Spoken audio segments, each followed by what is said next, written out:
Assalamualaikum warahmatullahi wabarakatuh. Perkenalkan, nama saya Laila Fitriatul Jannah, NIM 123. Di sini saya akan memberikan contoh mengenai pengalaman saya terkait teori psikologi belajar dari Edwin Ray Guthrie dan juga psikologi belajar dari Gestalt. Konsep utama teori Guthrie yakni adalah law of contiguity atau hukum kontiguitas, di mana suatu stimulus di sini tidak hanya berhenti pada satu respon, melainkan akan menggiring kepada stimulus-stimulus berikutnya. Contohnya ketika saya melihat ada sayuran mentah di dalam kulkas, kemudian saya mengambilnya, lalu membersihkannya, dan kemudian mencucinya, lalu memotongnya, dan akhirnya memasaknya, kemudian memakannya. Jadi begitu seterusnya. Suatu stimulus tidak berhenti hanya pada satu respon. Lalu berikutnya ada teori Guthrie yang dinamakan recency principle, yakni hukum kebaruan, di mana ketika kita berhasil mencoba suatu hal yang baru, kita akan cenderung melakukannya untuk situasi yang sama. Misalkan dulu ketika pertama kali menginjak kepada bangku kuliah, saya duduk di barisan belakang, dan untuk hari berikutnya saya mencoba untuk duduk di barisan terdepan, dan ternyata ketika saya duduk di barisan terdepan itu membuat proses belajar saya dalam kelas lebih efektif karena saya dapat mendengar penjelasan dosen lebih jelas dan juga memudahkan saya untuk bertanya ketika terdapat materi yang tidak saya pahami. Untuk hari-hari berikutnya, saya lebih memilih untuk duduk di depan. Kemudian, dalam teori Guthrie ada juga yang dinamakan stimulus yang menghasilkan gerakan, di mana ketika ada stimuli eksternal, maka tubuh kita akan merespon dan melakukan gerakan-gerakan tertentu kepada gerakan-gerakan berikutnya. Contoh misal ketika ponakan saya yang masih bayi menangis, respon saya yakni mengambilnya, kemudian menggendongnya, lalu kemudian menepuk-nepuknya agar lebih tenang dan membuatkannya susu formula. Jadi ponakan saya yang menangis tersebut telah memicu saya untuk melakukan gerakan-gerakan tubuh tertentu.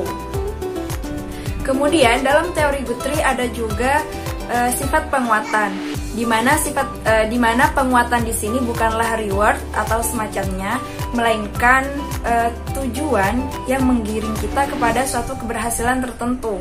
Misalkan ketika saya ingin belajar berenang, sifat penguatan dari saya belajar berenang tidak lain hanya karena saya ingin bisa berenang. Lalu menurut Guthrie ada cara untuk memutuskan kebiasaan, yakni dengan metode ambang, di mana dilakukannya dengan cara menaikkan atau menurunkan batas ambang perilaku kita secara perlahan.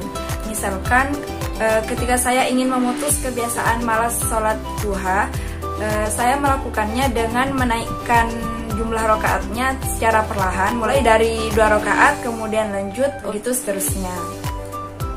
Selanjutnya adalah contoh pengalaman saya terkait teori psikologi belajar dari Gestalt, yakni yang pertama ada teori phenomenon, di mana menurut Gestalt, indera kita merupakan alat untuk menangkap objek stimulus dari luar yang kemudian diorganisirkan di dalam otak dan kemudian diinterpretasikan berbeda oleh otak tergantung pengalaman dan hasil belajar individu di masa lalunya.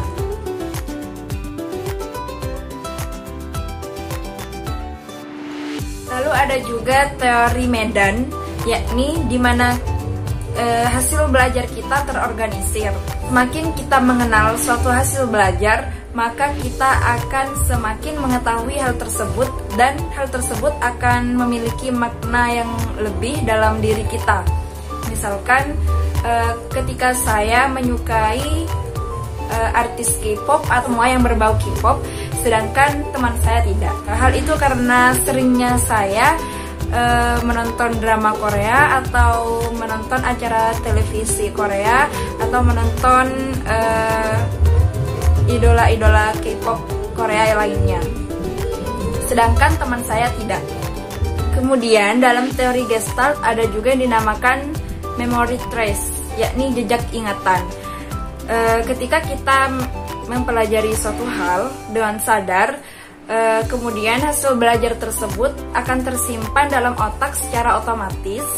Kemudian ketika kita ingin memunculkannya kembali, ingatan tersebut akan muncul dan menampilkan ingatan-ingatan yang pernah kita simpan secara sadar di masa lalu.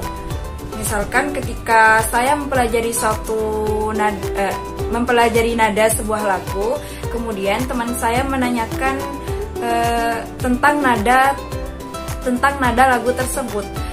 Kemudian nada-nada itu yang telah saya simpan dalam memori saya terpanggil kembali, dan kemudian saya dapat menunjukkan nada-nada tersebut kepada teman saya.